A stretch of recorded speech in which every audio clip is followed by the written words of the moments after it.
Subscribe कीजिए हमारे channel नूर रज़ा को और बेल आइकन को प्रेस कीजिए जिससे आपको हमारी न्यू वीडियो की नोटिफिकेशन मिलती रहे। एक मर्तबा हजरत सैयदना नूह अलैहिस्सलाम अपनी कौम से एक जगह से गुजर रहे थे। देखा कि एक बुढ़िया है रोती हुई बैठी है। हजरत नूह ने पूछा बड़ी भी रोने की वजह क्या है? उसने कहा हुजूर मेरे 2 बेटों का इंतकाल हो गया।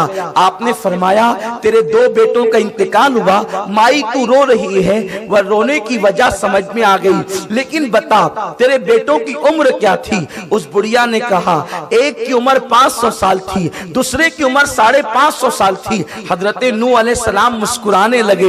बुढ़िया ने कहा ए अल्लाह के पैगंबर, मेरे बच्चों की मौत पर आप मुस्कुराते हैं, मैं रोती हूँ आप मुस्कुराते हैं। हजरत नूह अलैहिस्सलाम फरमाते हैं बुढ़िया मैं तेरे बच्चों की मौत पर नहीं मुस्कुराता, मैं तो उम्मते मुहम्मदिया को याद करके मुस्कुराता हूँ। तेरा बेटा एक 500 साल का हुआ, दूसरा 550 साल का हुआ, उसका इंतकाल हुआ तो तू उस पर रो रही है। उम्मते मुहम्मदिया में तो कोई 60 साल में इंतकाल करेगा, कोई 70 साल में इंतकाल करेगा और 80 तक तो बहुत कम लोग जाएंगे। अल्लाह अकबर। उस बुढ़िया ने इतना सुना, सुनने के बाद उसने कहा ए अल्लाह के पैगंबर, आपने अजीब सी बात कही।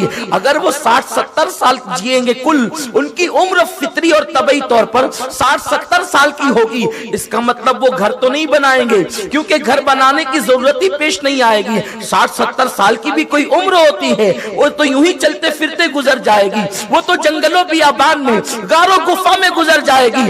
उस वक्त अल्लाह के पैगंबर ने फरमाया था माई तेरे घर से कीमती उनका घर होगा, तेरे घर से खूबसूरत उनका घर होगा। उसने कहा हैरत है, तो फिर क्या 60-70 साल वो सिर्फ घर बनाने में ही गुजार देंगे? वो जिएंगे किस तरीके से, उसमें रहेंगे कब? हजरत नूह ने फरमाया था जिसका तो तसव्वुर नहीं कर सकती, उस कलील मुद्दत के अंदर उनके मकानात बनेंगे। आज आप देख लें साल 2 साल के अंदर फलक बोस इमारतें खड़ी हो जाती है।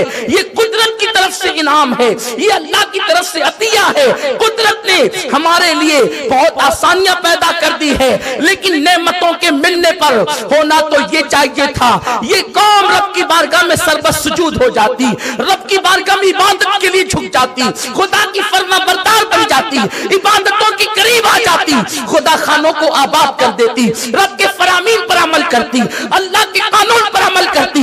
लेकिन अल्लाह अकबर, शौमी किस्मत, खुदा जितनी इनायतें कर रहा है, खुदा जितना करम कर रहा है, अल्लाह जितने एहसानात कर रहा है, उतने ही हम अल्लाह के बागी होते जा रहे हैं, रब से दूर होते जा रहे हैं, उसके कानून के साथ बेवफाई करते नजर आ रहे हैं। लेकिन सुन लो, जब भी किसी कौम को अल्लाह नेमत देता है और वो कौम खुदा की बागी होती है, अल्लाह उस कौम से नेमतें छीन लेता है।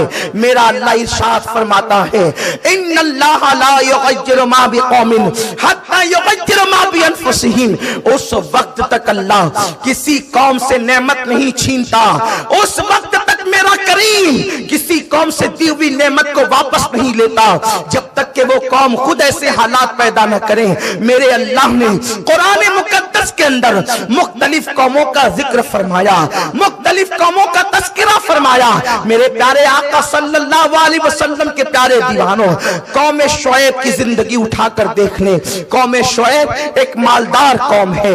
ये लोग बड़े खूबसूरत मकान बनाया करते थे, खूबसूरत मकानों में रहा करते थे, बहुत बड़े ताजिर थे ये लोग, माल तिजारत इनके पास बहुत था और ये उस मकाम पर रहते थे जिस तरीके से आजकल हमारे यहाँ शहरों में मुंबई की अहमियत है। इसी तरीके से जनाब शुएब की कौम जो है मकाम इक्का पर रहा करती थी, कई शहराएं वहां आकर के मिलती थी, वो तिजारत का मरकज माना जाता था, इसलिए उनके पास बेशुमार दौलत थी, उनके पास माल था। अल्लाह के पैगंबर जनाब शुएब अलैहिस्सलाम ने फरमाया नाप तौल में कमी न करो, अल्लाह की नाफरमानी न करो, रब तबारक व तआला की नाफरमानी न करो, किसी का माल जुल्मन न छीनो, किसी पे जुल्म न करो। अल्लाह के पैगंबर जनाब शुएब अलैहिस्सलाम नबियों के अंदर खतीबुल अंबिया कहे जाते हैं।